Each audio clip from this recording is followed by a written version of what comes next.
get another hit. Got things on the count. So I got the main harness off that I talked about in the last video. So what I'm working on now is removing the power from here that goes to the battery. My battery is on the passenger side, so I don't know if I can switch this from here over to here, but it mounts here. So what I'll more than likely do is run a positive battery terminal from here up across the radiator support over to the battery. But I want to go ahead and keep this, that way I can use this in the factory location if I decide on using that. Same thing, alternator power goes here, that way I don't have to run all new wires from the starter down the frame up towards the battery, from this way all the way from the battery all the way towards the alternator. I can just use this, run one wire up and across this way. So we'll go ahead and finish getting this off. We'll get the water pump off. We'll remove this, and then I need a pulley so I can pull this off before I go ahead and do that. But let's go ahead and get this off, as well as some of these parts taken off. The fuel rail, I have somebody coming to trade me an intake and a drive-by cable instead of a drive-by wire, so I'm just going to go ahead and pull this off, make the trade. That way I can just have the drive-by cable, he can have this. I'll have an extra throttle body, not a throttle body, but an intake manifold. I have one outside that I'm painting right now as well. So to pull this off, it's a 13 mil from the starter. So just go ahead and pull this off. Then it uses a 10 mil for this bracket down here, and then two 10 mil bolts up here. We'll go ahead and keep all this wiring, and we'll go ahead and reuse that. Whenever you guys pull the main harness and the connectors off, do not throw anything away until after you're done with the swap. That way, if you need a pigtail or harness or connector, go ahead and save everything.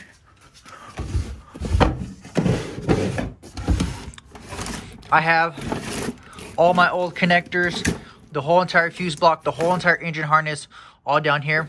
I like to save everything before you go ahead and toss everything, just in case anything happens and you need to go back to the wiring harness or pull a fuse, anything like that. So to get the water pump off, it's 3 10 mil bolts. 1, 2, 3, 1, 2, 3.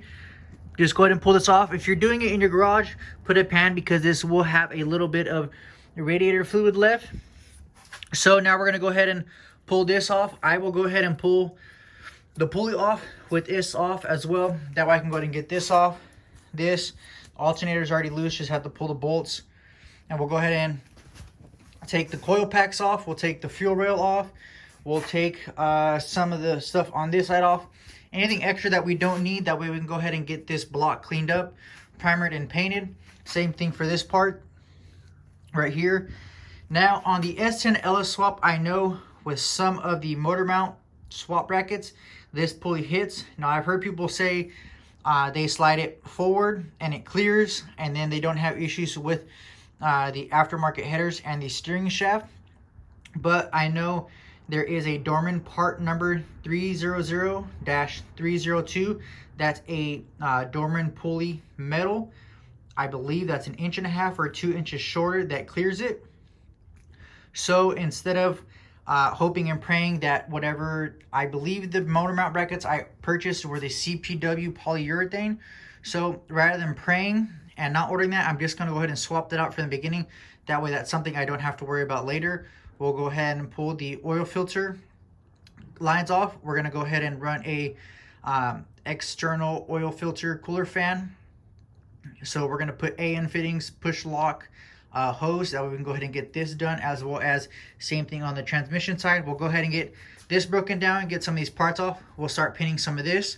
We'll go ahead and start cleaning up the engine block. Same thing up here, same thing with the transmission, and I will be showing you guys that. But let me go ahead and get this off. This same thing, degrease,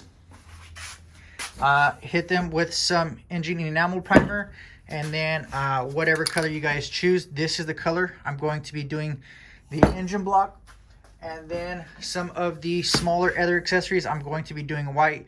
My powder coat on my truck is teal. The truck is white. So I want to go ahead and get this to match the same theme as the truck.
Now on the drive-by-wire throttle body and the drive-by cable, this hose goes to the radiator, and this one comes to the coolant crossover bypass, whatever it's called.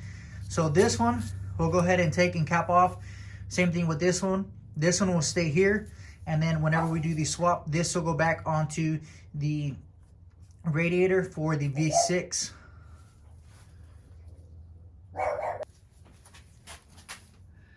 Now another thing to do is whenever you take off parts that you probably won't remember. So with my swap, I'm not doing it one thing at a time. I'm trying to order all the parts at one time or piece by piece. And then whenever I get in a vast majority of the parts I need, I will go ahead and start the swap. That way the swap is not taking me multiple weeks, months, or 2 or 3 months. I would like to go ahead and order all the parts, get everything I need in, and then start the swap. That way it can probably only take maybe 1 or 2 weeks. But so this is the throttle body to the radiator to heat up the throttle body. So we'll go ahead and label this and put it in a drawer. Let's go ahead and finish taking apart the rest of this motor.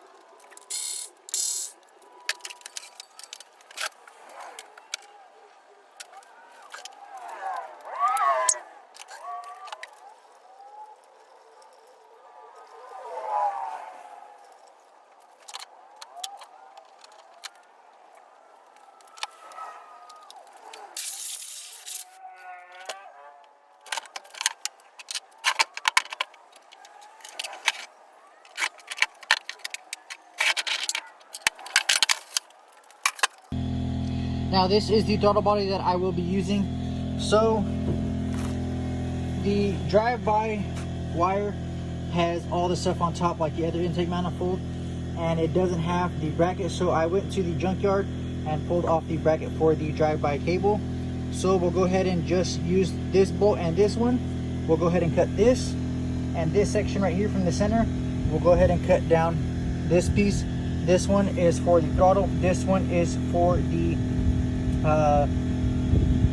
cruise control. So we'll go ahead and eliminate this. Just keep these two bolts, eliminate this, and we'll work on painting this. Now to take off the intake manifold, it's going to be these bolts you can see here. Now these are all 8 mils. Same thing on this side. So we'll go ahead and take that off. This is already disconnected. After you take this off, you want to find something that you can stuff down into the ports for the intake. That way you don't get no dust, dirt, or lint inside, or use a lint-free towel, or go ahead and use some tape and tape off those. That way you don't get nothing inside them as well. So let's go ahead and take that off.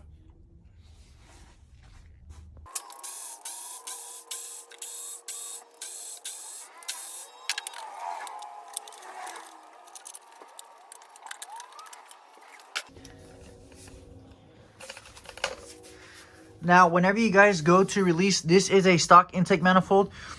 So there is a back clip, side clip, and a clip in the front. Don't yank directly up or you will just go ahead and break those. So you want to pull off the back ones, pull the side ones, lift up. And then once you lift up, push the 2 back ones and go ahead and slide forward and pull that out.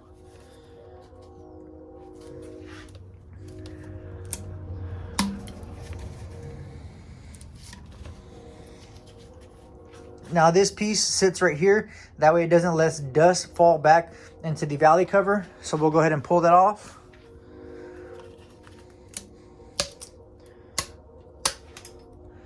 I will not be using these. I will buy new ones. So we'll just go ahead and place these here for now.